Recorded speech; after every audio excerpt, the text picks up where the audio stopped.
Some of history's greatest cities were erased by a thief that left no footprints. They vanished not from war or conquest, but because their rivers simply walked away.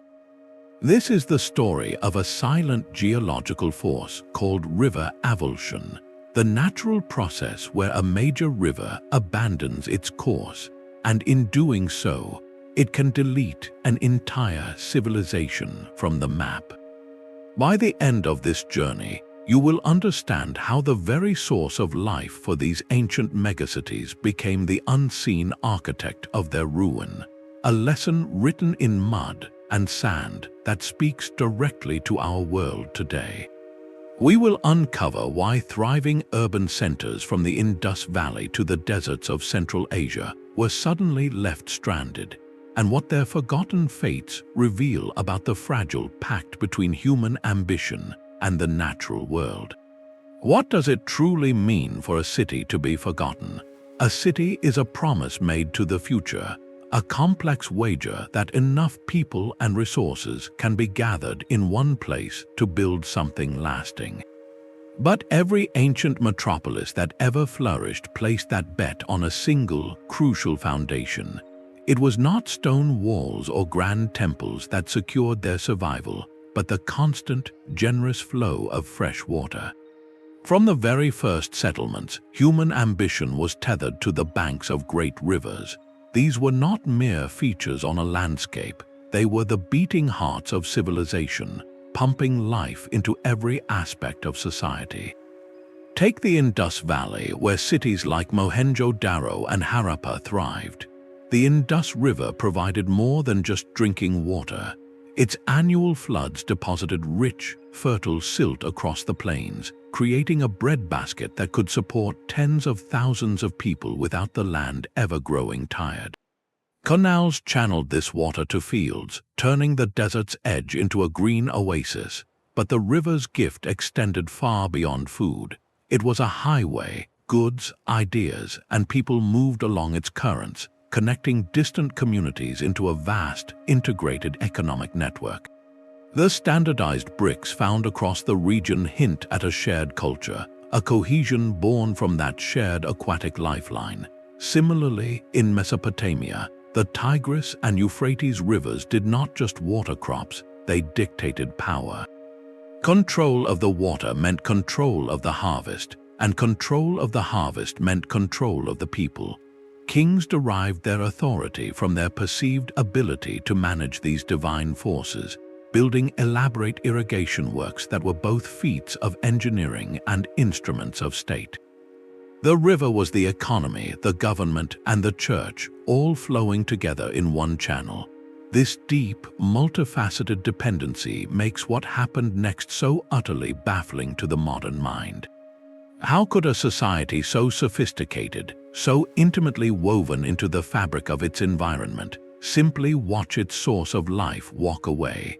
The prosperity we see in the archaeological record, the wealth, the art, the dense urban planning, all of it was built on a fundamental assumption that the river would always be there. It was a promise the land itself did not keep. The river's departure was not a sudden betrayal, but a slow, geological inevitability. This is the work of a process known as river avulsion, a word that means to tear away. It is the ultimate geographical sleight of hand, where a river abandons its established course for a new one, often dozens of miles away. To understand this, we must first set aside simpler ideas like drought. A drought is a temporary shortage, a pause in the river's generosity. Avulsion is a permanent change of address. It begins with the river's own gifts. Every year, a healthy river carries millions of tons of fine sediment, silt and sand, gathered from its journey through mountains and plains. During floods, this material settles out, gently raising the riverbed itself over centuries. Picture a garden hose lying on a lawn. As you run water through it, sand slowly accumulates inside, lifting the hose higher off the ground. The river does the same, building its own bed upward until it rests on a raised ridge called a natural levee. For a while, the system holds, but during an exceptional flood, the water finally overtops this ridge. It spills out onto the surrounding flat plain, which now sits at a lower elevation. Water always seeks the lowest path, so instead of draining back into its old, elevated channel, it begins carving a new one through the softer, lower ground. Once that new path is established, the river may never return. Tectonic activity can accelerate this theft. A subtle shift in the land, a gentle tilting of the crust from ancient forces deep below, can provide that crucial lower gradient, silently inviting the river to change allegiance. The old channel, now starved of its flow, transforms from a vibrant artery into a stagnant scar on the landscape. This is not a quick event. An avulsion can unfold over a human lifetime or even several. A city's leaders might notice the floods becoming less predictable, the main channel silting up, a distributary stream growing stronger year by year. But from their perspective, these are engineering problems to be managed, not an existential threat. They would dredge canals, reinforce banks, and pray to their river gods, all while the true solution, the river itself, was quietly packing its bags.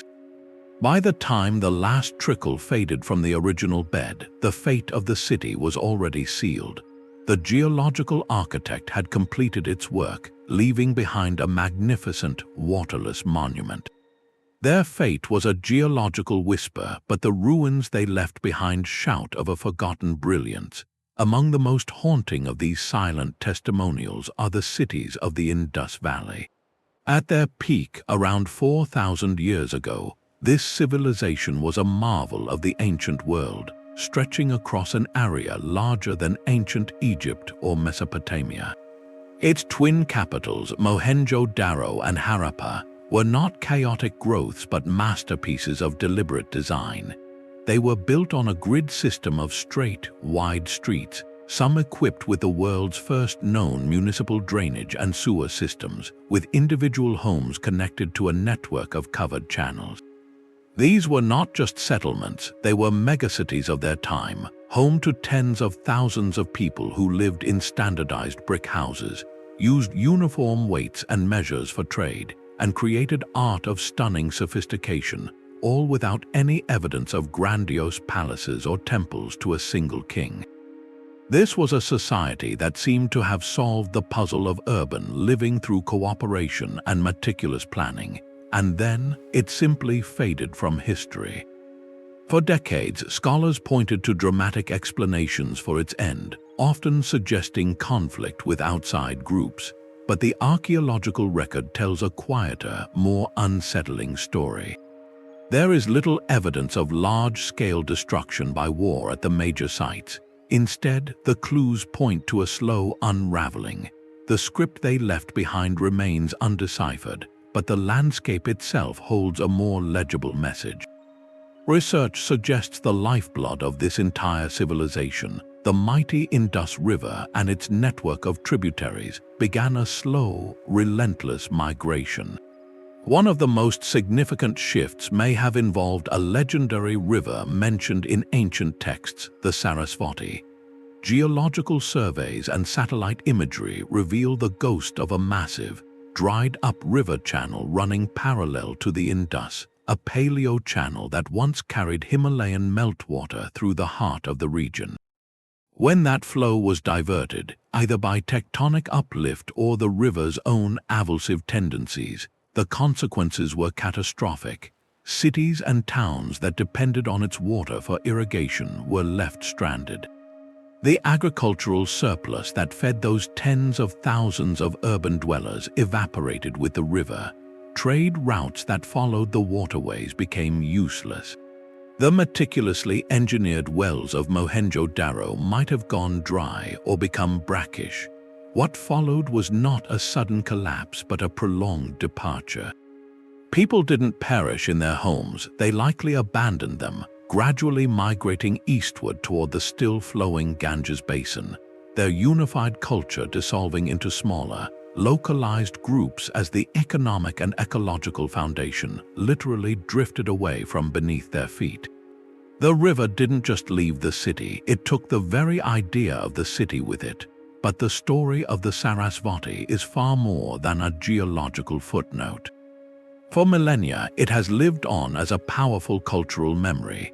Ancient Vedic hymns, some of the oldest texts in the world, sing praises to a mighty, life-giving river called the Sarasvati, describing it as the greatest of mothers flowing from the mountains to the sea. It was a sacred artery, a goddess in liquid form, around which a great civilization was said to have prospered. For centuries, scholars debated whether this river was purely mythological, a symbol of spiritual purity, or a memory of a real physical place. Then, the view from space provided an astonishing answer. Satellite imagery and advanced geological surveys began to map a stunning truth beneath the dry plains of northwestern India and Pakistan. They revealed the paleo-channel, the ghostly imprint of an immense river system that once ran parallel to the Indus. This was no minor stream. Its ancient bed, now buried under sand, stretches for hundreds of miles, matching the geographical descriptions in the ancient texts with uncanny precision. The evidence suggests this was a major Himalayan river, likely fed by glaciers, that sustained its own network of settlements, and the timeline is what makes this discovery so pivotal. Geological studies indicate this massive channel began to dry up around 4,000 years ago, right around the time the mature Indus Valley civilization began its gradual decline. This was not a simple drought. This was a wholesale hydrological divorce. The Avulsion event that stole the Sarasvati's water didn't just reduce the total amount available, it shattered a unified ecosystem. Imagine a thriving metropolitan region connected by two major interstate highways, the Indus and the Sarasvati. Cities and towns sprang up along both routes, trading with each other, sharing cultural practices, and relying on the combined water network for resilience. If one river had a bad year, the other could support the system. But when one of those highways, the Sarasvati, was permanently closed, the entire regional network collapsed. Settlements that depended on it were instantly isolated. The economic and cultural links that bound the civilization together stretched, then snapped. What was once an integrated, resilient megaregion became a collection of isolated pockets, each struggling to sustain itself on a diminished and unpredictable water supply. The river's departure didn't just take the water, it took away the connection. This fragmentation, more than any single catastrophe, may have been the true end of the Indus world as it was known. The people survived, but the intricate urban civilization they built could not. The silence in the ruins of Mohenjo-daro is not one of sudden disaster, but of a long, exhausting struggle. We can see their response etched into the very bricks of the city. As the reliable surface water from the great river and its tributaries began to falter, the people did not simply give up. They adapted with remarkable ingenuity, turning their engineering prowess inward. Archaeologists have uncovered evidence of a city desperately clinging to its lifeline. They dug deeper. Hundreds of new, deeper wells were constructed, tapping into the receding groundwater. At the same time, they began to conserve. Large public bathing tanks, once central to daily life, show signs of repair and modification, possibly to hold precious water longer. They were fighting a battle of inches against a force moving miles. This period represents what scholars call a gradual strangulation. Think of a thriving tree whose main root is slowly severed. It doesn't topple overnight. At first, the leaves might wilt slightly. The growth of new branches slows. This was the city's experience. The first and most devastating blow was to agriculture. As the river's annual gift of fertile silt disappeared and irrigation channels ran dry, crop yields began a steady decline. The surplus that fed the artisans, the traders, the administrators, and the guards simply vanished. A city cannot eat prestige. Without a reliable food surplus, the complex social contract that supported such a large, non-farming population began to unravel. The consequences rippled outwards like cracks in drying mud. With less grain to trade, the long-distance commercial networks that connected the Indus Valley to Mesopotamia and Central Asia frayed and then snapped. The standardized weights and measures, once symbols of a unified economic zone, lost their purpose. Social stress inevitably followed. When resources become scarce, cooperation often fractures into competition. The meticulously planned cities, once symbols of collective harmony, may have seen neighborhoods become insular, their great communal infrastructures falling into disrepair because no central authority had the means to maintain them. The archaeological record shows this slow retreat vividly. In many settlements, the lower towns where the common people lived and worked were abandoned first. The population seems to have contracted inward, clinging to the more defensible or historically central areas. But this was only a temporary refuge. The ultimate solution was not to fight for the dying city, but to leave it. What followed was not a mass casualty event, but a long, slow migration. Families and groups likely departed over generations, following the path of the water eastward, toward the perennial rains and mighty rivers of the Ganges basin. They took their language, their technologies, and their beliefs with them, but the intricate urban framework could not make the journey. This was de-urbanization. The grand experiment of the planned metropolis, fed by a now-vanished river, was gently set aside. The people survived and their culture evolved, but the shining cities on the Indus were left as empty monuments to a bargain with nature that the landscape itself had rewritten. This same silent architect was at work on the other side of the ancient world, in a landscape that seems an unlikely cradle for a megacity. The Karakum Desert of Central Asia is a vast, sun-bleached expanse of sand, a place where life appears as a fleeting miracle. Yet here, around the same time the Indus cities were facing their crisis, another urban civilization rose to stunning heights, only to be erased by the same hydrological betrayal. This is the story of the Oxus Civilization, also known to scholars as the Bactria-Margiana archaeological complex. Its great capitals, like Gonur Depe, were not just settlements, they were desert fortresses of unimaginable scale. For over 600 years, starting around 4,200 years ago, this culture mastered an environment that would defeat most modern engineers.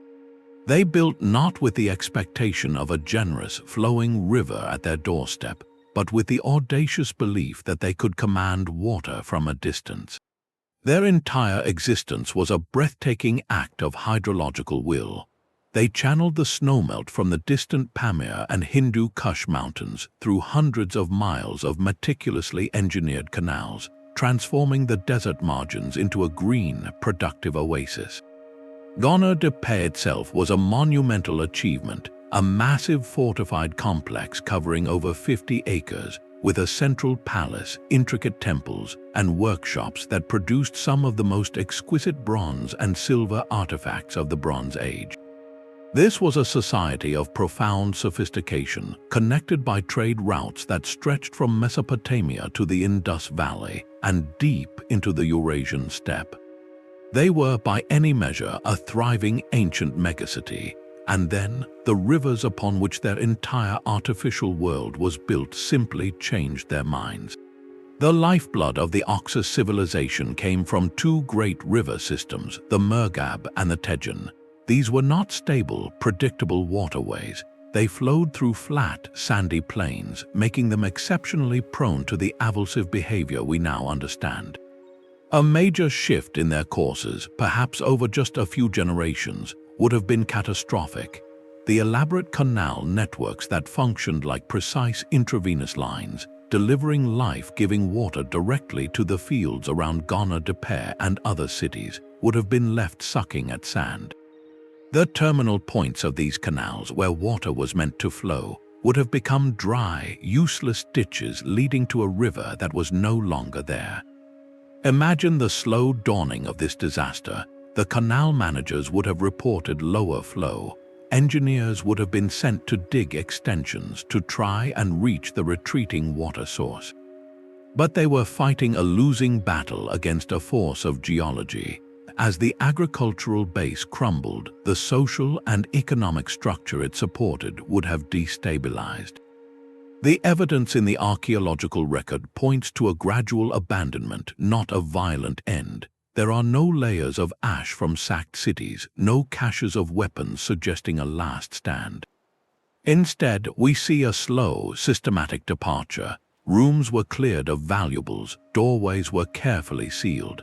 It speaks of a planned exodus, a community making the heartbreaking but rational decision to leave their home because the fundamental contract with the land had been broken.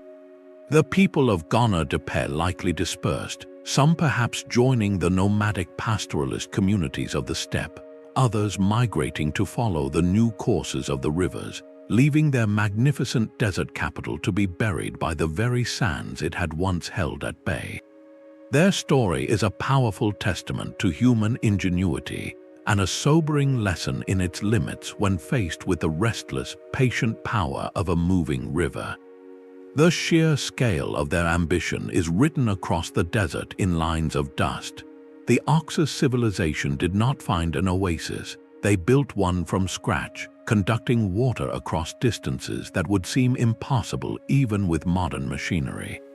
Their canals were not simple ditches but monumental features, some stretching over 100 miles in length, engineered with a subtle, precise gradient to keep the life-giving mountain meltwater flowing steadily toward their fields and cities. This was a landscape completely remade by human will, a green grid imposed upon the tan emptiness of the Karakum. For centuries, this system worked with breathtaking efficiency. The canals delivered not just water, but also the rich silt carried from the mountains, constantly replenishing the soil and creating a man-made breadbasket in the heart of a desert. Their entire society, from the artisan in the workshop to the priest in the temple, was sustained by this artificial river network. It was their ultimate triumph, and it became their single, catastrophic point of failure. Their survival was balanced on a razor's edge of constant maintenance. Canals silt up, banks erode. The delicate gradient, that perfect slope that allowed water to flow without rushing and destroying the channel, had to be perpetually monitored and corrected. This required a highly organized, centralized society with the labor and expertise to manage it all. They were not just farmers or merchants. They were full-time hydraulic engineers, forever fighting the desert's desire to reclaim its own. This made them uniquely vulnerable to changes they could not control. When the source rivers, the Murghab or the Tejen, began their slow, avulsive walk across the plain, the consequences were absolute. The problem wasn't just that the river moved. It was that their entire civilization was anchored to the river's old address. Think of it like a city whose only lifeline is a single, enormous pipeline from a distant reservoir. If the reservoir is moved even a few miles away, the pipeline is just a hollow tube leading to nothing.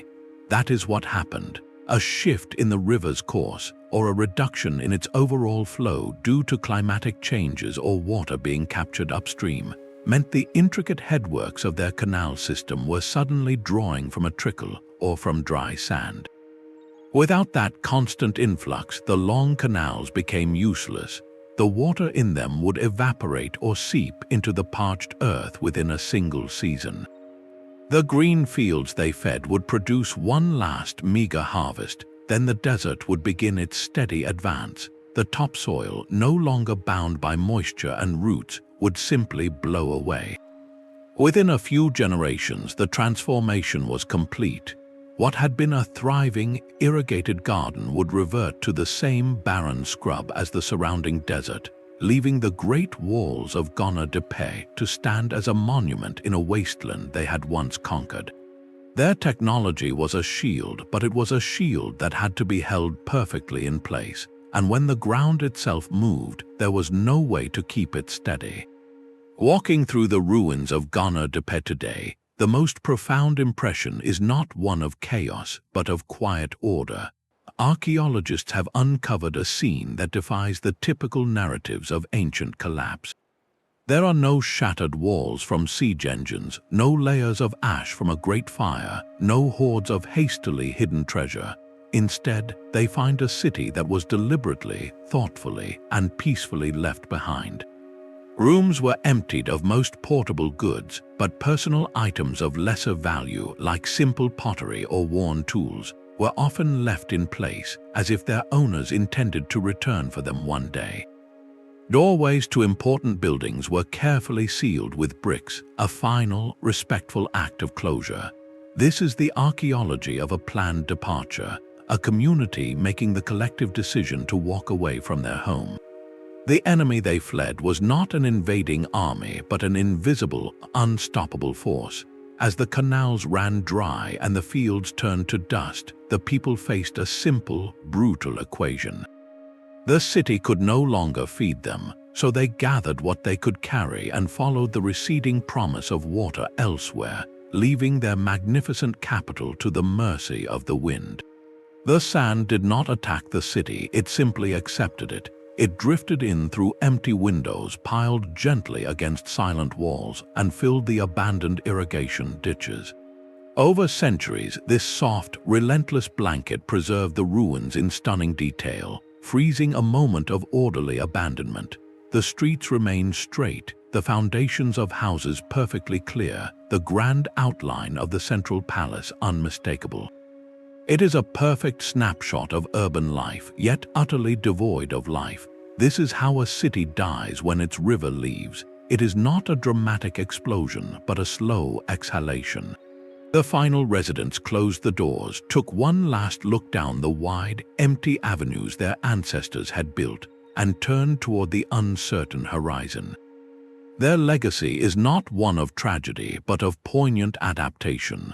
They chose survival over a futile stand against a changing earth, and in doing so, they left behind a time capsule that speaks more eloquently of their civilization's end than any epic tale of conquest ever could. Yet this pattern of hydrological abandonment was not unique to the desert or the Indus. It even reshaped the very birthplace of cities, Mesopotamia, a land we often imagine as eternally defined by the Tigris and Euphrates. We picture these rivers as timeless constants, but their relationship with the urban landscapes between them was one of constant, slow-motion negotiation. The fates of legendary cities like and Uruk were not written in stone but in silt, and their spectacular rises and falls were often dictated by the river's whim. While the twin rivers provided the region's lifeblood, they did not flow in fixed channels. The Euphrates, in particular, was a braided, shifting network of branches flowing across a flat, featureless plain. A city's greatness depended on its precise position along one of these active, navigable channels. For instance, was once a glittering Sumerian capital and a thriving port, its quays bustling with ships carrying goods from across the known world. Its wealth and power were directly tied to its status as a maritime gateway, but the Euphrates was always working, depositing its heavy load of sediment. Over generations, the very branch that passed would gradually silt up, its bed rising until the water found a steeper, easier path elsewhere. When the river avulsed to a new course, perhaps just a few miles away, the consequences for the city were existential. The bustling port of could become a landlocked town, stranded in a maze of stagnant marshes, its economic reason for existence evaporating as the trade routes relocated to a city on the new channel. This was not a rare catastrophe, but a recurring cycle of Mesopotamian history. A similar process could bring a more insidious end through salinization. The constant irrigation required for agriculture, without adequate drainage in the flat landscape, would cause water to evaporate and leave behind concentrated salts in the soil. Over decades, these salts would accumulate, slowly poisoning the land. Wheat, a staple crop, is particularly sensitive to salt. Yields would drop, then fail entirely, forcing a shift to more salt-tolerant but less nutritious barley. Eventually, even barley would struggle. The combination of a shifting river, which could disrupt the delicate balance of irrigation and drainage, and this creeping salinization, could render the agricultural hinterland of a great city sterile. The response was not to save the dying city, but to move the seat of power. We see this in the archaeological and historical record as the political center of gravity in Mesopotamia shifted north, then south, then north again over the centuries. A dynasty might rise in Uruk when its branch of the river was strong, only to decline when the water favored and then later, power might flow north to Babylon or Nineveh as the hydrological advantages moved. The river did not just supply these cities, it actively chose them, elevating one and abandoning another in a slow, geological selection that kings and armies were powerless to stop. The landscape itself was the ultimate sovereign, quietly redistributing the keys to civilization along its wandering courses. The very substance that gave life to Mesopotamia also carried the seeds of its city's decline. This is the story of silt, the rich, dark soil carried by the Tigris and Euphrates from distant mountains. For millennia, this was the region's greatest treasure.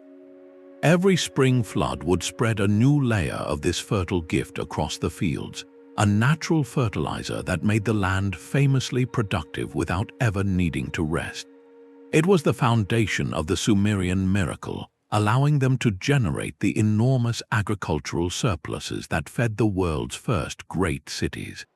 But this gift came with a hidden and ultimately devastating cost. The process was deceptively simple. Each year, the rivers didn't just deposit silt on the fields, they also dropped immense amounts of it within their own channels. Picture a pipe slowly filling with sediment from the inside.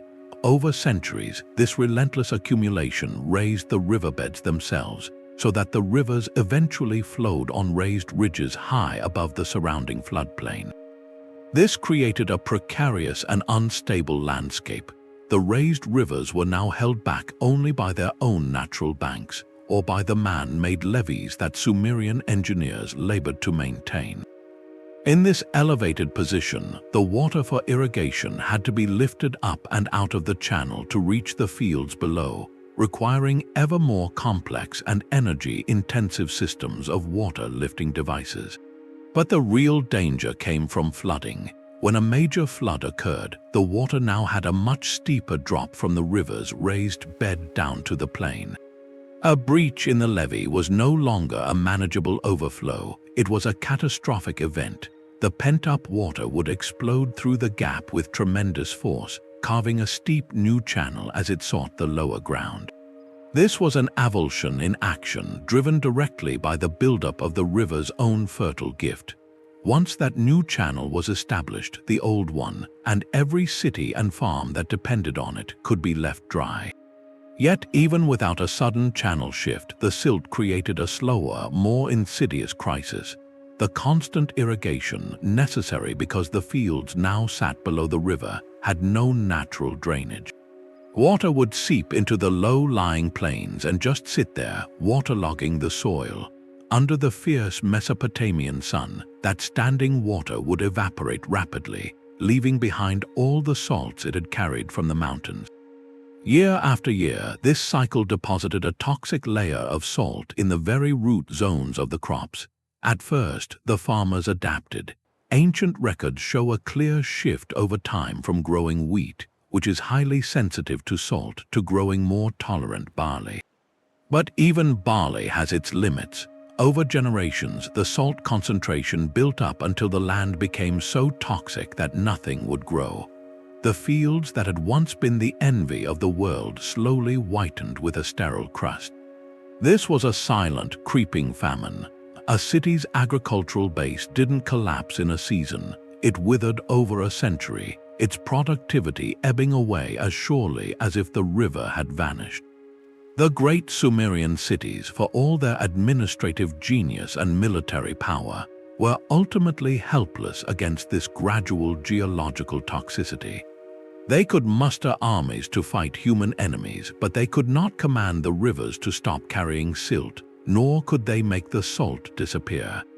Their supremacy was slowly, patiently undermined by the accumulated residue of their own prosperity, a poignant reminder that the source of a civilization's strength can, over enough time, become the architect of its fragility. The stories of the Indus, the Oxus, and Mesopotamia are separated by vast distances and distinct cultures, yet they whisper the same unsettling truth. A clear, repeating pattern emerges from the dust of these fallen cities, a 5-act tragedy written not by human hands but by the restless movement of water. First, we see the peak of urban ambition. In every case, these were not simple towns but planned megacities, triumphs of collective engineering and social organization. They mastered their environments with grid streets, monumental canals, and standardized trade, reaching a zenith of sophistication that still impresses us today. Second, and most crucially, this entire edifice was built upon a single, non-negotiable foundation, an intense, total dependency on their river. The river was not just a resource, it was the economy, the highway, the calendar, and in many ways the state itself. Their identity was hydraulic. Then comes the third act, the trigger. In each story, a geological or climatic shift intervenes. A river avulses, abandoning its channel for a new path. A tributary like the Sarasvati dries up, or the slow, toxic buildup of salt and silt fundamentally alters the relationship between water and land. These are not sudden, malicious events, but the normal, patient processes of a living planet. They become disasters only because a brilliant civilization had placed all its bets on a landscape it assumed was static. The fourth act is the struggle. We see it in the deeper wells of Mohenjo-daro and the extended canals of Gonur Depe. These societies did not give up. They fought back with every tool and technique they had, adapting with incredible ingenuity. But they were solving for the wrong variable. They were trying to fix the plumbing while the entire watershed was being redesigned around them. This leads to the final, quiet act, abandonment or dramatic diminishment.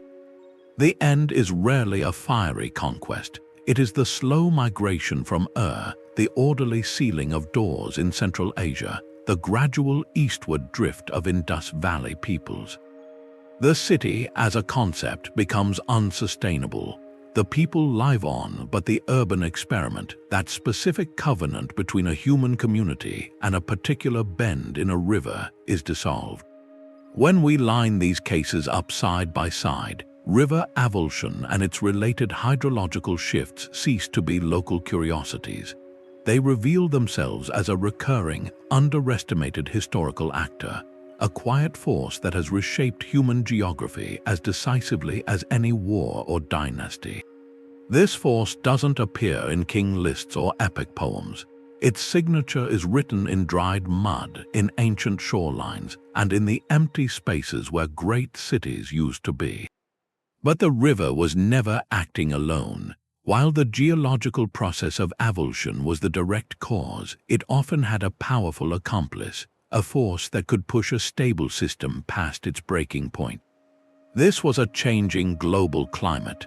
To understand the full picture, we must separate these two drivers. River avulsion is an inherent, natural behavior of sediment-laden rivers on flat plains, a geological fact of life.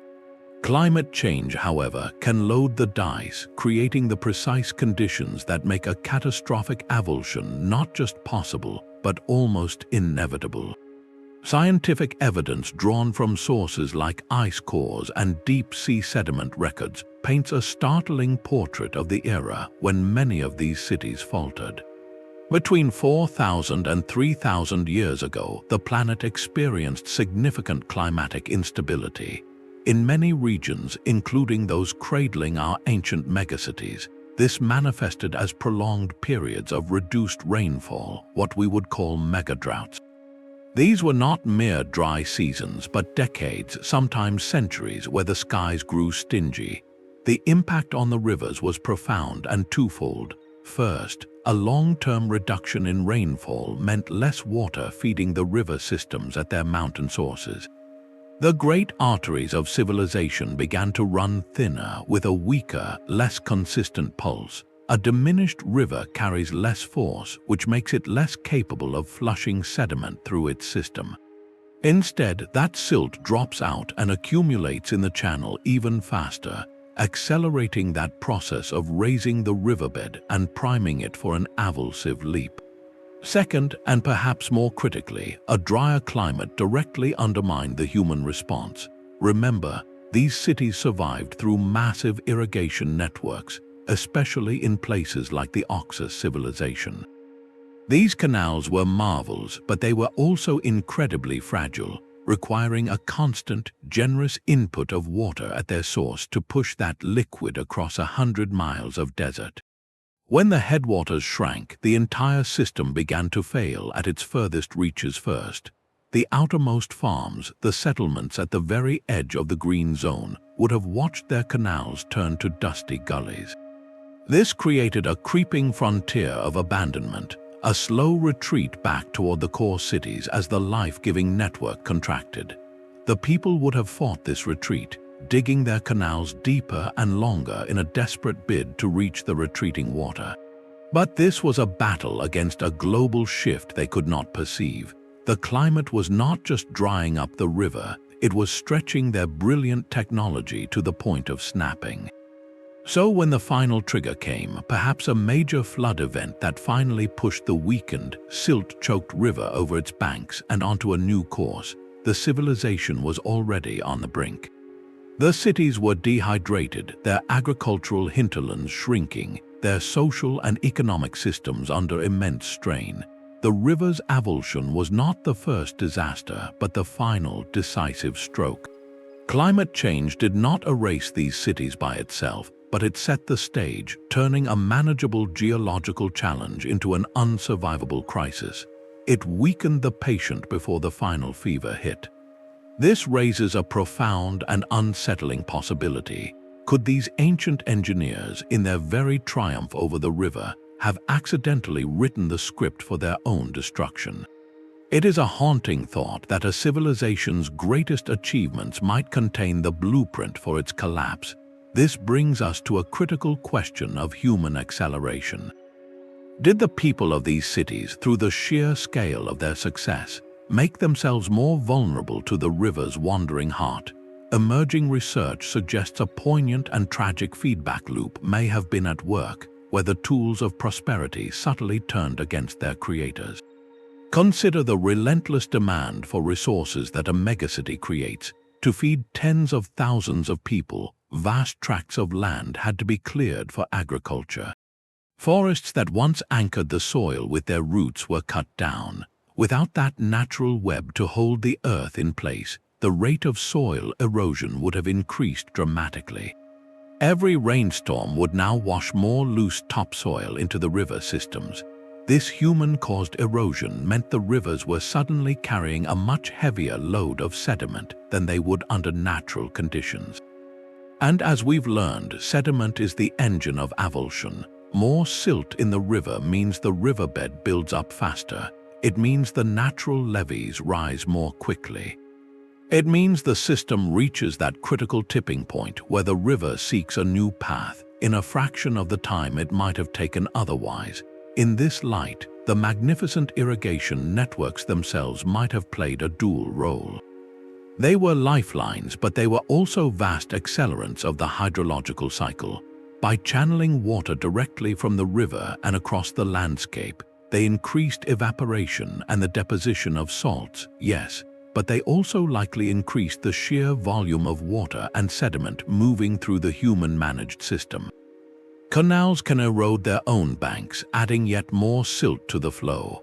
The act of constantly dredging main channels to keep them open would have redistributed that sediment in ways that could destabilize the river's natural balance. It is a cruel irony. The very infrastructure designed to control and harness the river for human benefit may have made the river more volatile, more prone to the catastrophic shift that would ultimately leave that infrastructure high and dry. This is not about assigning blame to ancient peoples who were solving immediate, vital problems of survival and growth. It is about recognizing a pattern that feels deeply relevant. Their story illustrates a fundamental principle that no technology exists in a vacuum. Every intervention in a natural system creates a cascade of unintended consequences. The deforestation for more farmland gave them a short-term bounty, but it may have loaded the river with the material that would later choke it. Their brilliant canals fed their cities, but they may have taught the river how to leave them behind. This is the poignant feedback loop, a slow-motion tragedy where the cause and effect are separated by generations. The leaders who ordered the clearing of a new field or the digging of a new canal were solving for hunger and growth. They could not see that they were also, grain by grain, raising the very platform from which their descendants would one day be forced to descend. The river's departure begins to look less like a random act of nature and more like a dialogue, one where human ambition spoke so loudly it eventually changed the course of the conversation. The conflict between Lagash and Amma was not a simple border dispute, it was a war over liquid territory. For nearly 2 centuries, these two powerful Mesopotamian city-states engaged in a bitter, cyclical struggle. Kings would rise, armies would clash, treaties would be sworn, and then the fighting would begin again. On the surface, their rivalry was about a fertile plain called the Gadina. But to understand the true cause, you must look not at the land, but at the water that made it valuable. The life of both cities depended on a single, precious canal branching off the great Tigris River. This canal was their shared artery, and its flow was anything but constant. The shifting, silting channels of the Tigris meant the water supply at the head of this canal was unreliable. In a good year, there was enough for both cities to irrigate their fields, but in a dry year, or when the river's main flow subtly favored one branch over another, it became a zero-sum game. Water directed to Lagash fields meant less for Amma, and vice versa. This environmental instability was the tinder, and human ambition provided the spark. The rulers of Lagash and Amma each claimed divine right to control the canal and, by extension, the Gadina plain. Their recorded history is a litany of hydrological aggression. One king of Lagash proudly documented how he defeated Amma and then personally patrolled the canal, restoring its proper boundaries and setting up inscribed boundary stones to mark his control. These stones were not just markers, they were legal and religious documents, meant to warn future generations that the water belonged to Lagash by decree of the gods. But a stone decree cannot stop a river from changing its mind. Within a generation or two, the balance of hydraulic power would shift again. Perhaps a flood would alter the canal's intake, or silt would choke the channel leading to one city. The disadvantaged city, facing famine and economic collapse, would have no choice but to challenge the status quo by force.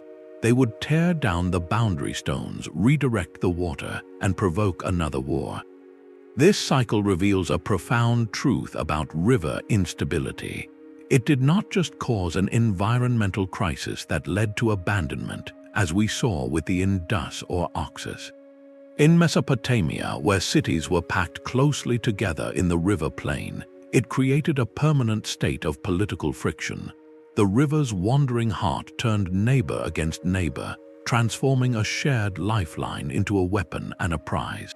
The kings of Lagash and Amma were not just fighting for prestige or territory in the abstract, they were fighting for the literal survival of their people. Every military campaign was, at its core, a desperate attempt to control an unpredictable and diminishing resource. The true enemy was never the army across the plain, but the silent, shifting geology beneath their feet. This centuries-long conflict shows us that when a river decides to move, it doesn't just erase cities from the map, it can rewrite the very nature of human conflict, turning cooperation into a contest where only one city could drink. The empty streets of Mohenjo-daro and the sealed doors of Gonur Depe tell a powerful story, but it is not the only story. We must be careful not to confuse the end of a place with the end of a people. For many of these civilizations, the river's departure did not trigger a disappearance but a migration. The great urban experiment did not fail. It simply packed up and moved, following the water to a new stage. This reframes the idea of a collapse entirely. Instead of a tragic finale, we are often witnessing a geographical relocation of complexity, a strategic retreat to where the conditions for city life were still possible. The center of gravity in the Indus Valley did not simply vanish into thin air. Archaeological and genetic evidence points to a gradual, centuries-long eastward drift. As the Sarasvati system failed and the Indus became less reliable, the populations that once sustained the great western cities began a long journey toward the perennial rains and mighty rivers of the Ganges basin. They carried their technologies with them, their knowledge of pottery, metallurgy, and agriculture. The dense, brick-built cities of the Indus gave way to a different pattern of settlement in the east, initially more dispersed, but over time coalescing into the great urban centers of the Ganges civilization. The people adapted, their culture evolved, but the thread of continuity was never truly broken. The river did not erase them, it redirected them. We see this same pattern of hydraulic follow the leader in Mesopotamia with even greater clarity. The political and economic heart of the region was never permanently fixed. When the twin rivers shifted their favor, power shifted with them. The early Sumerian dynasties, centered on cities like and Uruk in the south, eventually waned as hydrological and agricultural challenges mounted. But civilization did not end. The spotlight of history moved north, first to Babylon, strategically positioned on a more reliable branch of the Euphrates, and later to Assyria, which drew its strength from the Tigris. Each shift represented not a catastrophic break, but a recalibration. The new powers inherited the administrative systems, the legal codes, the architectural styles, and the literary traditions of their predecessors. They were the next chapter, written on a different stretch of the same riverbank. This perspective changes how we view these ancient landscapes. A lost city is not necessarily a tomb for a lost civilization. It is more like an abandoned theater. The actors, the playwrights, the stagehands, and the audience all left for a new venue down the road, where the acoustics were better and the lights still worked. The script was revised, new sets were built, but the performance of urban life continued. The river was the ultimate director, and when it changed the location of the stage, the entire production had to move. So the next time you hear of a great city that vanished, ask a different question. Did it truly fall, or did it simply walk away, following the whispering call of water to a place where the future still flowed? Even the legendary Silk Road, that great artery of commerce and culture, depended on the mercy of wandering water. Far to the east, where the Silk Road skirted the terrifying expanse of the Taklamakan Desert, survival was a miracle measured in oases. Here, the kingdom of Loulan flourished not through monumental architecture, but through sheer, vital presence. Its cities were not grand capitals of stone, but vital way stations of clay and wood, life-saving hubs where caravans could find water, rest, and safe passage between the empires of China and the West. The entire existence of Loulan was a gift from a single, powerful river, the Tarim, which flowed from the distant Kunlun Mountains. The Tarim's meltwater fed a fragile necklace of oases along the desert's edge, and Loulan's cities were the most precious beads on that string. They thrived as cosmopolitan centers where languages and goods from across Eurasia mixed, all sustained by the river's constant, generous flow. Yet today, the ruins of Loulan and its sister city, Meran, lie deep within a sea of sand, utterly isolated. The river that once cradled them is nowhere to be seen. So what happened? The evidence points to a familiar, devastating story. The Tarim River, like so many others, was prone to shift its course. Tectonic activity in the region, the slow, relentless crunch of continents, could have tilted the land ever so slightly, offering the river a new, steeper path to follow. But there is another profoundly human element to this tragedy. As kingdoms and settlements upstream grew, they began to divert more and more of the Tarim's water for their own irrigation canals. Each new farm, each new village took a small sip from the shared cup. Over generations, these sips added up to a drought for those downstream. The river's flow to the Loulan oasis gradually diminished. The lakes that buffered the city from the desert began to shrink, the water table dropped, and the wells that supplied the people of Loulan and the caravans at Meran would have started to run salty, then dry. The desert, held at bay for centuries by the river's moisture, sensed its opportunity. Without the protective shield of humidity and vegetation that the water provided, the brutal sands of the Taklamakan began to advance. Sandstorms that once deposited a thin layer now began to bury entire buildings. The final act was likely a major avulsion, a final shift where the Tarim's main channel abandoned the Loulan region entirely, perhaps leaping to a new course many miles away. With that, the miracle ended. The last residents packed what they could, sealed their doors much like the people of Gonur Depe, and vanished into the dunes, seeking the next surviving oasis. The Silk Road itself adjusted its route, leaving Loulan and Meran as silent, sand-choked monuments. Their rediscovery by modern archaeologists revealed libraries of documents, beautiful murals, and the poignant remains of daily life, all preserved in the dry air, a perfect snapshot of a thriving hub, frozen at the moment its lifeline was cut. The sands did not conquer Loulan, they simply moved in after the river had already left. The desert air holds a memory of its own. In the hyper-arid silence of the Taklamakan, where the river's departure was absolute, a different kind of record was kept. Unlike the slow erosion of the Indus cities or the systematic abandonment of Gonur Depe, sites like Loulan present a scene suspended in time, preserved by the very desiccation that doomed them. The sand, once a relentless enemy, became an accidental archaeologist, sealing buildings and their contents in a dry, sterile tomb. Here, the story of the end is not told in layers of rebuilding or gradual decay, but in the haunting stillness of a single moment interrupted. Walk through the ruins of a Loulan house, and you might find a wooden ladle still resting against a wall, as if its owner had just stepped out to draw water from a well that no longer existed. In administrative buildings, bundles of official documents written on wooden slips and paper were left on desks, abandoned mid-sentence.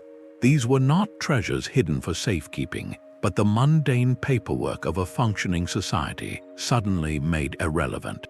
They record tax receipts, caravan permits, and military orders, the bureaucratic hum of a Silk Road hub that fully expected tomorrow to come. This paints a picture of a departure that felt urgent, even rushed. The water loss here may have crossed a critical threshold with startling speed. Imagine the final years. The Tarim River's main channel completes its avulsion, or the upstream diversions finally take their ultimate toll. The oasis springs begin to fail. The poplar trees that held the dunes at bay start to wither, their roots searching for a vanishing water table. A series of particularly fierce sandstorms rolls through, depositing drifts against the city walls that no one has the labor to clear. The decision point arrives not over a century, but perhaps within a generation or even a single devastating decade. One season, the water is scarce but manageable. The next, it is gone. There is no time for a planned migration, only a necessary exodus. People gathered what they could carry, precious silks, tools, family heirlooms, and left the heavier, everyday items behind. They closed their doors against the encroaching sand, perhaps hoping to return when the rains came back, a hope that the desert would forever deny. This rapid desiccation offers a different tempo of collapse, a stark contrast to the prolonged, grinding decline seen elsewhere.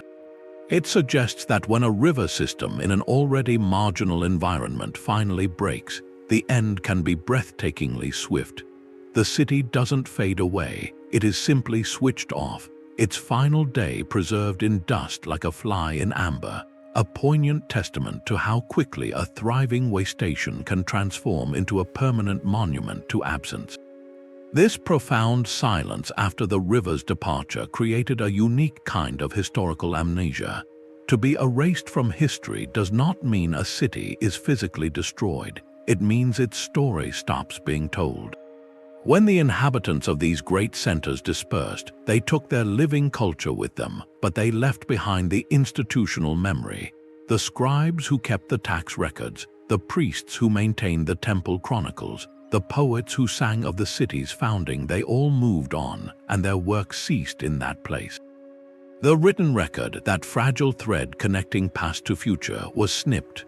Unlike Rome, where medieval towns grew directly atop the ancient forum, using its stones and roads, these river-abandoned sites were often left completely empty. No new city rose from their bricks to preserve their memory through continuous occupation. They were simply bypassed, left to the wind and the sand, which do not write histories.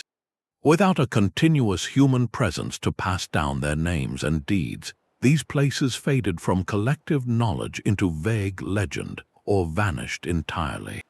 There was no epic tale of their fall because, from an outsider's perspective, there was no dramatic event to witness. A conqueror writes a victory stele to commemorate a battle, but how does one commemorate a slow departure? What saga is there about a river choosing a new path? The lack of a cataclysmic finale meant there was no story for later historians to pick up and retell.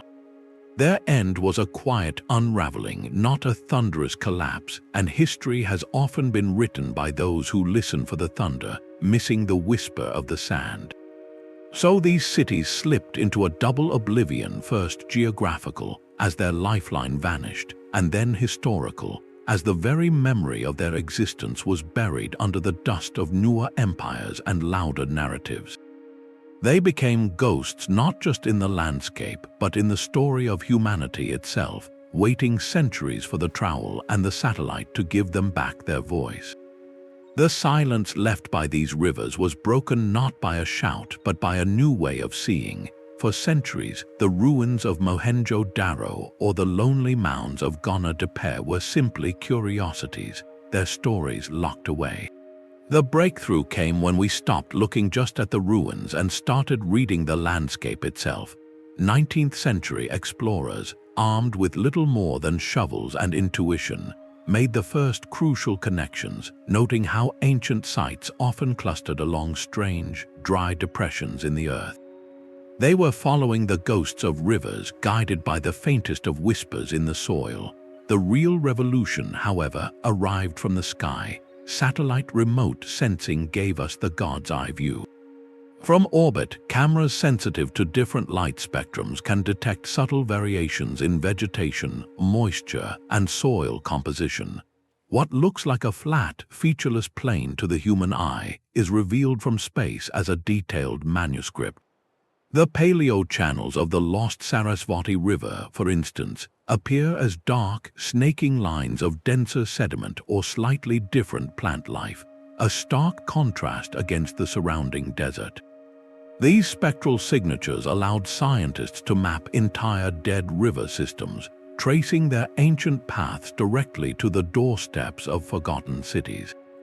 It was the equivalent of finding a faded map drawn by the land itself, but satellites only show the surface. To understand the layers beneath, we turn to tools like ground-penetrating radar.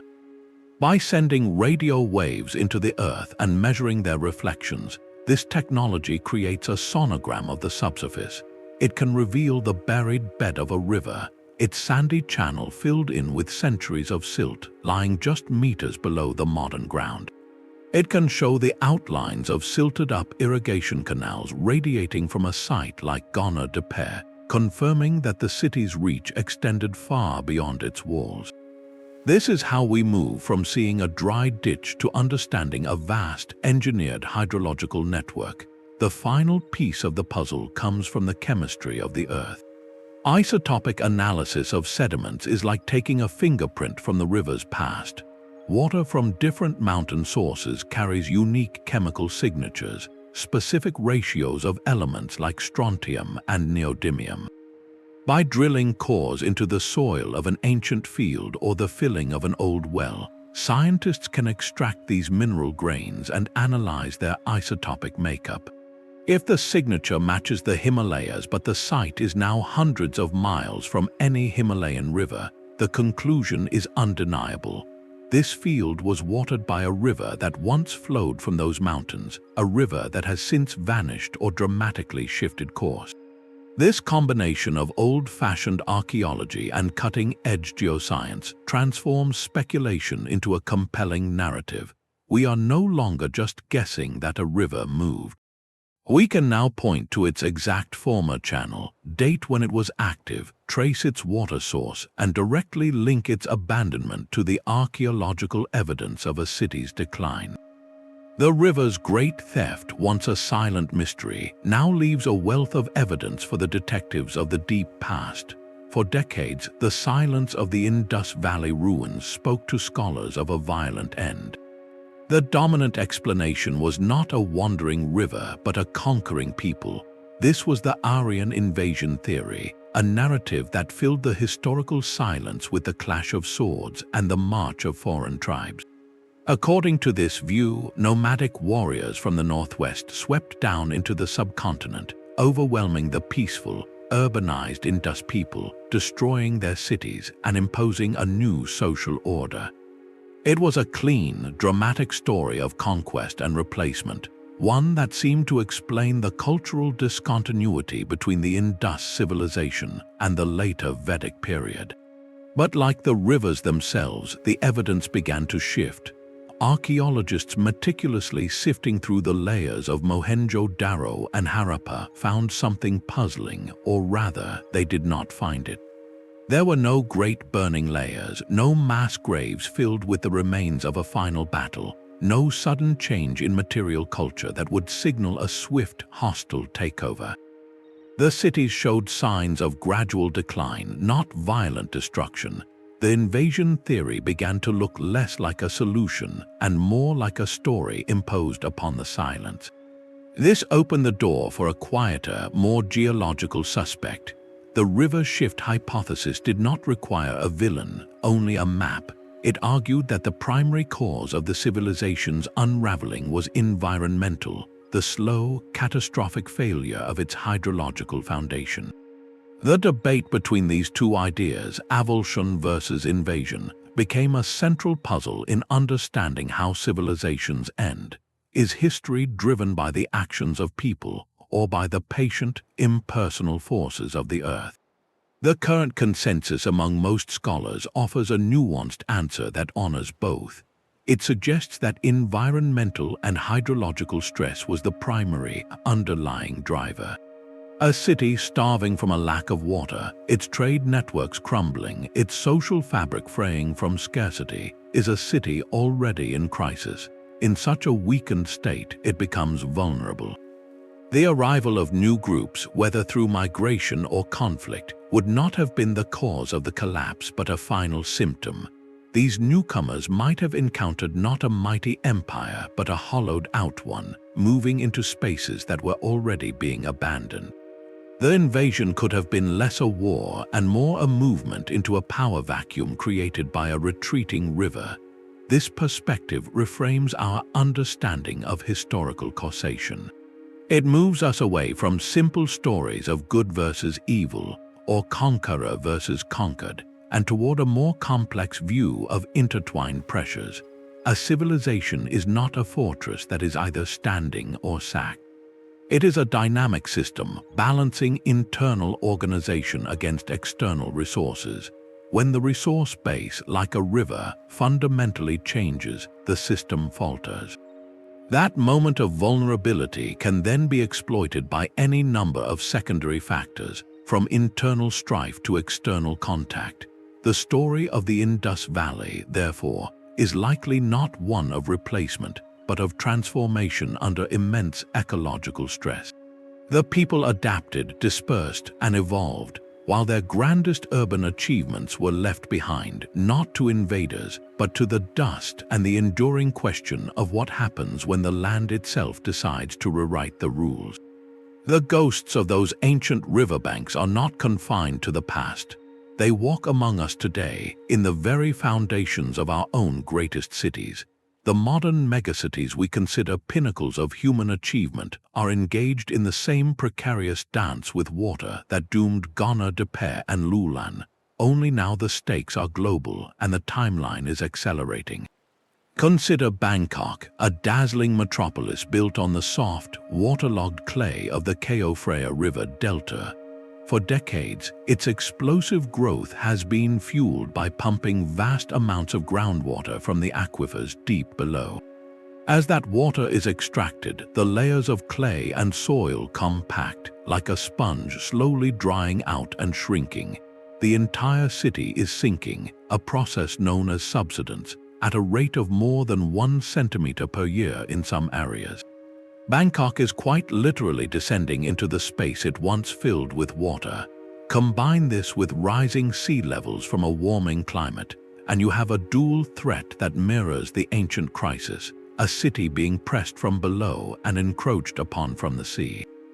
The intricate network of canals that once earned it the name Venice of the East now battle not to bring life, but to hold back the inevitable flood. Similarly, Jakarta, one of the world's most populous urban areas, faces a nearly identical fate. Decades of uncontrolled groundwater extraction have caused northern districts to sink by over 2.5 meters since the 1990s. During high tides and monsoon rains, seawater routinely surges through the city's streets, transforming neighborhoods into shallow, brackish lakes. The response has been a cycle of constant, costly reaction, building higher seawalls and dredging canals, much like the ancient engineers extending their channels to chase a retreating river. It is a defensive battle against a symptom, while the underlying cause, the city's unsustainable relationship with its water table, continues unabated. Then there is New Orleans, a city already sitting mostly below sea level, protected by a vast system of levees and pumps. It is a monument to hydraulic confidence, a modern version of the Mesopotamian belief that walls and canals can defy nature's gradient. Yet Hurricane Katrina laid bare the fragility of that confidence. The catastrophe was not just a storm, but a failure of the very systems designed to control water, a stark reminder that when those systems are overwhelmed, the results are catastrophic. These modern examples are not mere coincidences. They are the same ancient story, told with steel and concrete instead of brick and clay. The lesson from the past is not that technology fails, but that any infrastructure, no matter how advanced, is built upon a set of environmental assumptions. The ancient cities assumed their rivers would stay in place. We have assumed that groundwater is inexhaustible, that sea levels are stable, and that deltas are fixed platforms. These are assumptions that geology and climate have never honored. The peril lies in ignoring the long-term trends, in addressing the immediate crisis of a flood while neglecting the slow, sinking reality of the land itself. Our ancestors could not see the tectonic shifts or the accumulating silt that would redefine their world over centuries. We, however, have the satellites, the data, and the historical precedent. We can see the subsidence maps, the sea level projections, the shifting patterns of rivers in their deltas. The warning from the dust of those lost cities is clear. It is a warning about the fragility of the pact between a city and its source of life. When that source changes, whether by its own ancient rhythm or by human hands, the most brilliant urban achievement is left negotiating from a position of profound weakness.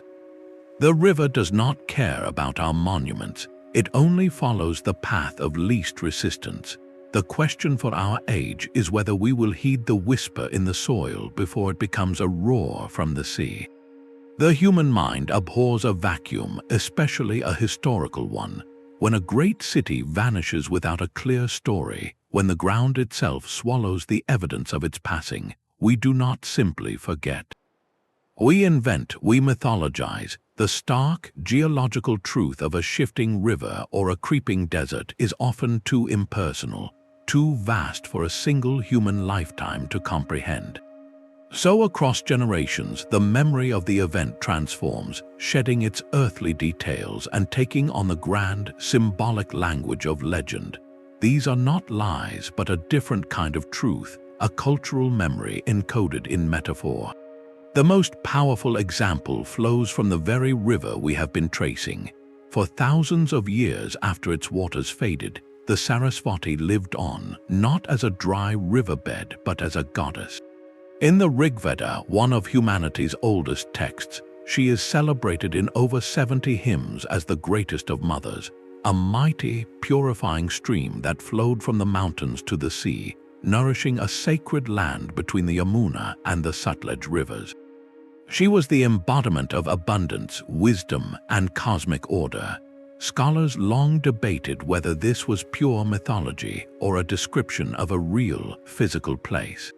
Now, with satellite imagery revealing that massive paleo-channel, we understand. The Vedic hymns are not just spiritual poetry, they are a cultural echo, a people singing the praises of a river that had sustained their ancestors, a river whose physical disappearance only magnified its spiritual and symbolic power in memory. It became immortal precisely because it died. Similarly, across the deserts of Central Asia and the Middle East, folklore is filled with tales of magnificent cities swallowed by the sands or cursed lands that vanished beneath the waves. There are legends of entire opulent kingdoms, like the fabled Iram of the Pillars in the Arabian desert, said to have been buried by a sandstorm as divine punishment for its arrogance. While these stories carry moral and religious layers, their core imagery, a thriving place consumed by the desert, mirrors the precise fate of a Loulan or a Gonur Depe. The slow, geological process of desertification, witnessed over generations, becomes condensed in folklore into a single, dramatic act of supernatural retribution. The sandstorm is the agent, but the deeper cause, the river's abandonment, is lost to time, leaving only the haunting image of a paradise reclaimed by the dunes. Along coastlines worldwide, cultures tell stories of sunken cities, bells heard ringing from beneath the waves, like the Breton legend of Wise or the Welsh tales of Cantre'r Gwaelod. These often speak of a careless act, a lost key, or an opened gate that allowed the sea to rush in. Geologists now recognize that many of these stories align with areas of significant post-glacial sea level rise, where coastal settlements that were inhabited thousands of years ago now lie submerged on the continental shelf. The folk memory of the land being lost to water persisted, even as the slow, relentless creep of the ocean was forgotten. The catastrophe was remembered, but its mechanism was personalized, turned into a parable about human error. This transformation from geology to mythology is a profound human process. When direct history is lost, when no scribe remains to record that the river simply chose a new path, the community must make sense of the empty space where their ancestors lived. The event is too significant to attribute to random chance, so it is woven into the fabric of their worldview, given meaning through the language of gods, curses, and moral lessons. The river's avulsion becomes a god's displeasure, the desert's advance becomes a punishment for hubris, the rising sea becomes a consequence of a broken taboo. These legends are the scars of real events, stories that have healed over with a layer of symbolic meaning. They show us that a civilization's end is never truly an end if it leaves a story behind. Even in its silence, the lost city continues to speak, whispering through the verses of a hymn or the cautionary tale told beside a fire, a ghostly echo of the day the earth itself decided to move on. The engineers of Gonur Depe moved rivers across deserts, a feat that still defies belief. So we must ask a haunting question, one that speaks to the very heart of human ingenuity. With such mastery over water, could these ancient builders have stopped the river from leaving? Could they have engineered a solution to save their cities? To answer this, we need to grasp the sheer continental scale of the forces they were up against. Their brilliance lay in distribution, in taking a given flow of water and channeling it with exquisite precision across hundreds of miles of flat plain. They were masters of the local landscape, sculpting it to their will. But a major river avulsion is not a local event. It is a reorganization of an entire watershed, a decision made by the geology of mountain ranges and the tilt of tectonic plates. The problem was not at the end point of their canals where they could dig a new trench. The problem was at the source where the river itself decided to take a new path off the stage of history. To stop that, they would have needed to do the impossible, to somehow force a river carrying the melt of entire glaciers to remain in an elevated, inefficient channel when a lower, easier path beckoned just a few miles away. Imagine trying to hold back the ocean with a garden fence. The scale is that mismatched. Their technology was designed for control and refinement, for the delicate art of guiding a willing partner. It was utterly insufficient for a wrestling match with a continent. The river's avulsion was not a plumbing failure they could fix. It was a change in the fundamental rules of the game. Their canals were a magnificent conversation with the river, but when the river decided to end the conversation and walk away, there was no engineering vocabulary left to reply. This realization does not diminish their achievements. It frames them in a starker, more powerful light. It underscores that they were not defeated by a lack of skill or will, but by an overwhelming natural force that operates on a timeline and a power far beyond human intervention. They built wonders within the system, but they could not stop the system itself from changing. Yet the story is not one of universal defeat. While some cities were erased by the river's wandering heart, others learned to dance with its unpredictable rhythm, becoming lone survivors in the long chronicle of urban life. Their success reveals a crucial distinction. It was not merely the presence of a river that determined a civilization's fate, but the nature of its relationship with that river's volatility. Consider the stark contrast of ancient Egypt. For over 3,000 years, the civilization along the Nile displayed a remarkable continuity, with cities like Thebes rising to enduring prominence. The key was not an absence of challenge, but a profound predictability. The Nile's annual flood was a clockwork event, governed by seasonal rains in the Ethiopian highlands far to the south. Each summer, the river would swell, spread its life-giving silt across the floodplain, and then recede, leaving behind a freshly fertilized field. This reliability allowed Egyptian society to build a stable, centralized state around the management of this single, benevolent cycle. Their irrigation was largely passive, relying on the natural inundation and simple basin systems to trap the water. The river was a partner in a steady, repeating ritual, not a capricious force to be constantly wrestled into submission. This environmental stability provided a foundation upon which political and cultural institutions could flourish for millennia without the existential threat of their lifeline simply walking away. A different kind of resilience emerged in China, where the Yellow River earned its name as China's sorrow for its devastating, unpredictable floods and frequent course changes. Here, the river was anything but stable, yet from this volatility arose one of history's most ambitious and sustained campaigns of hydraulic engineering. Early dynasties like the Han and later ones like the monumental builders of the Grand Canal did not assume the river would stay put. They assumed it would fight them, and they built accordingly. They constructed vast networks of dikes, spillways, and overflow basins, not to force the river into a single, rigid channel forever, but to manage its energy, to give it controlled spaces to flood, and to redirect its destructive power away from core population centers. This was a philosophy of resilience through massive, coordinated effort. It required a powerful, centralized bureaucracy capable of mobilizing thousands of laborers for maintenance, a state whose very legitimacy was tied to flood control. When these systems were maintained, cities thrived. When central authority broke down and the dikes fell into disrepair, catastrophe followed. The Chinese approach acknowledged the river's power and sought not to defeat it, but to negotiate with it through relentless collective human labor. These surviving examples illuminate the hidden variable in the fate of a river city. The doomed civilizations of the Indus, the Oxus, and Loulan were often masters of a specific, static hydrological map. They built perfect systems for a river that was in one place. When the map changed, their perfection became their prison.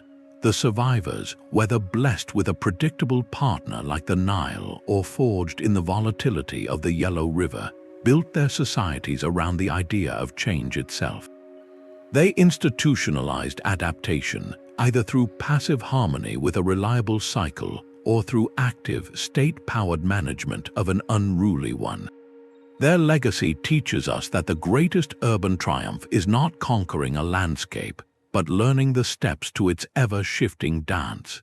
The fate of a river city was never written in its stones, but in its assumptions about the water that flowed past them.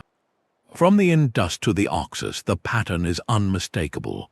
These were societies of staggering brilliance, yet they shared a common, fatal blind spot. They viewed their rivers as permanent fixtures, as loyal partners in a contract that only humanity could break. They built their worlds on the belief that the map was final. But rivers are not loyal, they are dynamic. They are not resources to be controlled, but powerful, unpredictable geological actors with their own ancient agendas. The silt they carry is both the gift of life and the material of betrayal. The slopes they follow are dictated by forces deep within the earth, forces that move continents over millennia. These civilizations mastered the river's present, but they failed to anticipate its future. They became experts in a snapshot, while the landscape around them was a moving picture.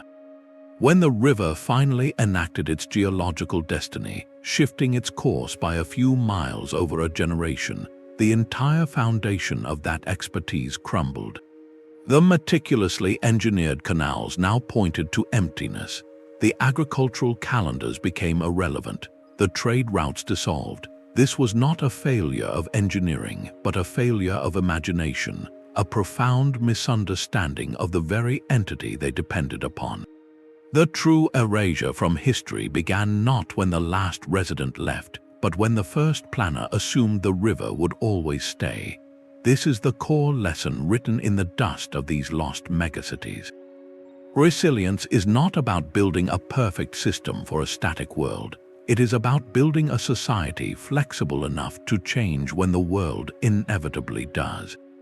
The river was always going to move. The only question was whether the civilization on its banks was ready to move with it. The silent departure of a river writes a different kind of history, one without victors or villains. In the end, the alteration of major river systems stands as one of the most profound, yet underappreciated, forces in the human story. It possesses a power that can erase urban achievement as completely and decisively as any war, but it does so without a single battle cry, leaving behind only questions in the sand. These rediscovered stories of lost megacities are far more than archaeological curiosities. They are essential chapters in a much longer narrative about resilience. They teach us that a civilization's greatest vulnerability may not be the enemy at the gate, but the slow, patient shift in the foundation beneath its feet. Our understanding of sustainability must stretch to encompass these deep-time relationships, to recognize that the pact between a city and its environment is written in silt and streamflow, not just in stone and lore. The lesson echoing from the Indus, the Oxus, and Loulan is not one of inevitable doom, but of a necessary dialogue. It asks us to look at our own world with new eyes. Where are our modern foundations built upon assumptions of permanence? Which of our great urban centers are negotiating with a hydrological partner that is already beginning to change its course? The call to action is quiet but clear: to learn from these whispers in the earth. By exploring the growing fields of geoarchaeology and ancient climate science, we can listen to what the landscape has been trying to tell us all along: that true resilience lies in respecting the rhythm of the rivers, and in remembering that even the mightiest city is, in the end, a guest upon the banks of time.